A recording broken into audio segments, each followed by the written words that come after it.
Hey y'all, this is Little Women, Chapter 40, The Valley of the Shadow. When the first bitterness was over, the family accepted the inevitable and tried to bear it cheerfully, helping one another by the increased affection which comes to bind households tenderly together in times of trouble.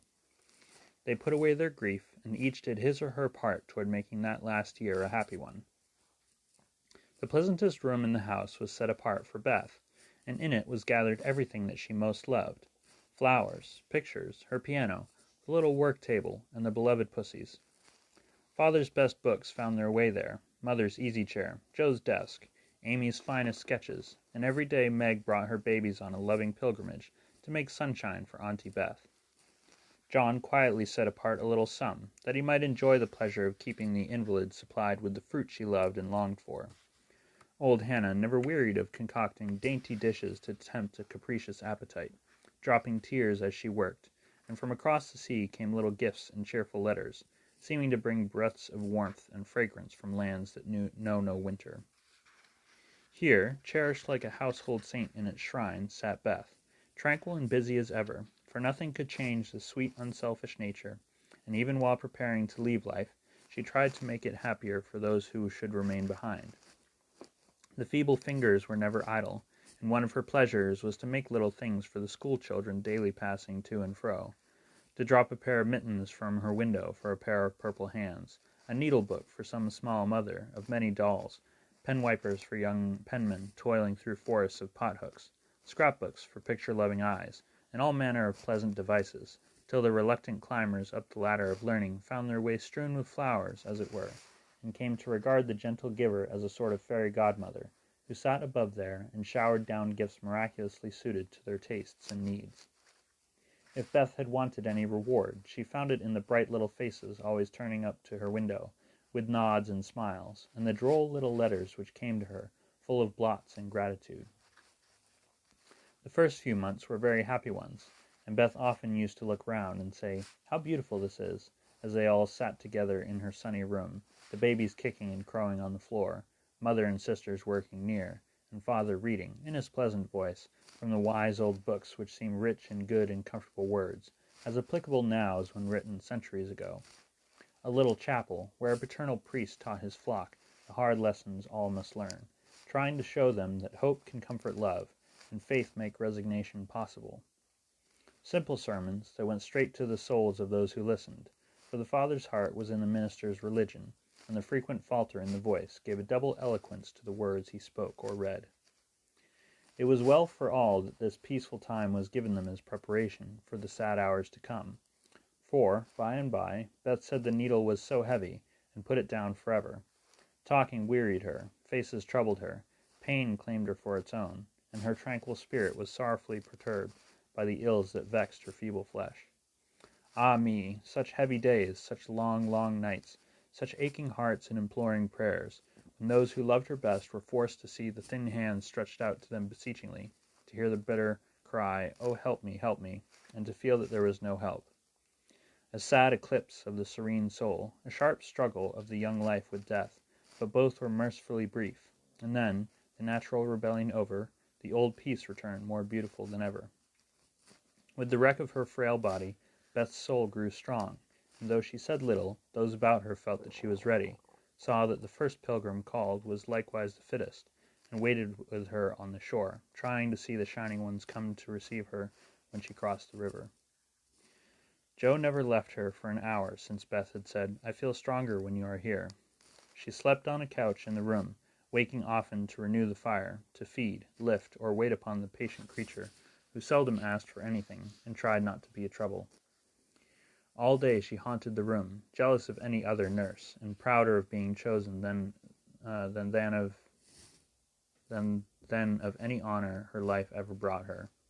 Precious and helpful hours to Joe, for now her heart received the teachings that it needed.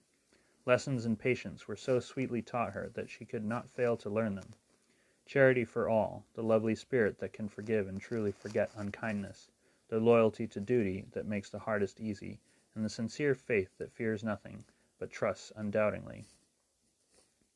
Often when she woke, Joe found Beth reading in her well-worn little book, heard her singing softly, to beguile the sleepless night, or saw her lean her face upon her hands, while slow tears dropped through the transparent fingers.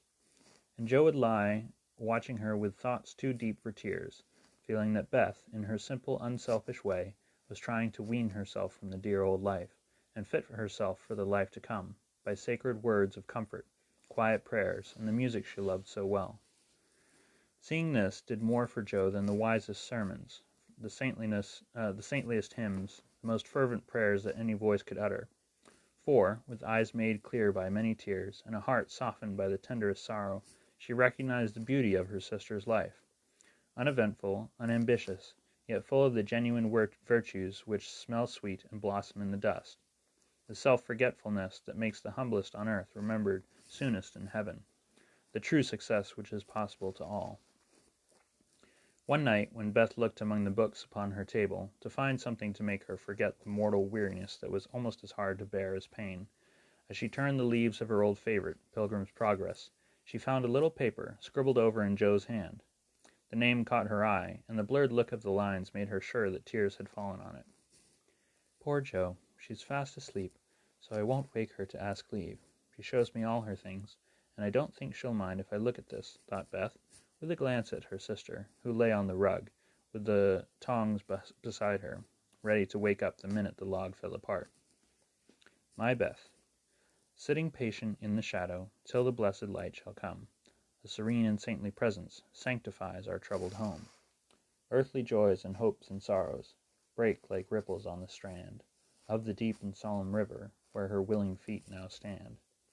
O my sister, passing from me, out of human care and strife, leave me, as a gift, those virtues which have beautified your life. Dear, bequeath me that great patience which has power to sustain a cheerful, uncomplaining spirit in its prison house of pain. Give me, for I need it sorely, of that courage wise and sweet, which has made the path of duty green beneath your willing feet. Give me that unselfish nature that with charity divine can pardon wrong for love's dear sake. Meet heart, forgive me mine. Thus our parting daily loseth something of its bitter pain, and while learning this hard lesson, my great loss becomes my gain. For the touch of grief will render my wild nature more serene, give to life new aspirations, a new trust in the unseen. Henceforth safe across the river I shall see forevermore a beloved household spirit waiting for me on the shore. Hope and faith, born of my sorrow, guardian angels shall become, and the sister gone before me, by their hands shall lead me home. Blurred and blotted, faulty and feeble as the lines were, they brought a look of an inexpressible comfort to Beth's face, for her one regret had been that she had done so little, and this seemed to assure her that her life had not been useless, that her death would not bring the despair she feared. As she sat with the paper folded between her hands, the charred log fell asunder. Joe started up, revived the blaze, and crept to the bedside, hoping Beth slept. Not asleep, but so happy, dear. See, I found this and read it. I knew you wouldn't care. Have I been all that to you, Joe? She asked, with wistful, humble earnestness. Oh, Beth, so much, and Joe's head went down upon the pillow beside her sister's.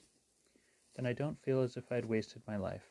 I'm not so good as you make me, but I have tried to do right, and now, when it's too late to begin even to do better, it's such a comfort to know that someone loves me so much, and feels as if I'd helped them. More than anyone in the world, Beth, I used to think I couldn't let you go, but I'm learning to feel that I don't lose you, that you'll be more to me than ever, and death can't part us, though it seems to. I know it cannot, and I don't fear it any longer, for I'm sure I shall be your Beth still, to love and help you more than ever. You must take my place, Joe, and be everything to father and mother when I'm gone. They will turn to you.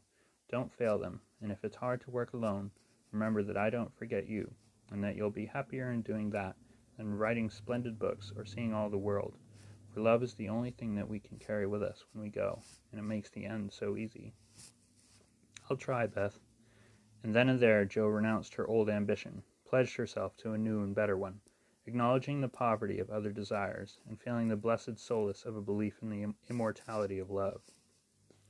So the spring days came and went. The sky grew clearer, the earth greener, the flowers were up fair and early, and the birds came back in time to say goodbye to Beth, who, like a tired but trustful child, clung to the hands that had led her all her life, as father and mother guided her tenderly through the valley of shadows, and gave her up to God. Seldom except in books do the dying utter memorable words, see visions, or depart with beautified countenances, and those who have sped many parting souls know that to most the end comes as naturally and simply as sleep.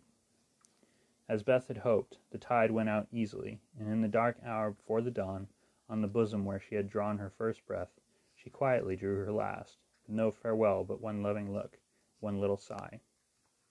With tears and prayers and tender hands, mother and sisters made her ready for the long sleep that pain would never mar again, seeing with grateful eyes the beautiful serenity that soon replaced the pathetic patience that had wrung their hearts so long, and feeling with reverent joy that their darling death was a benignant angel, not a phantom full of dread. That when morning came, for the first time in many months the fire was out, Joe's place was empty, and the room was very still.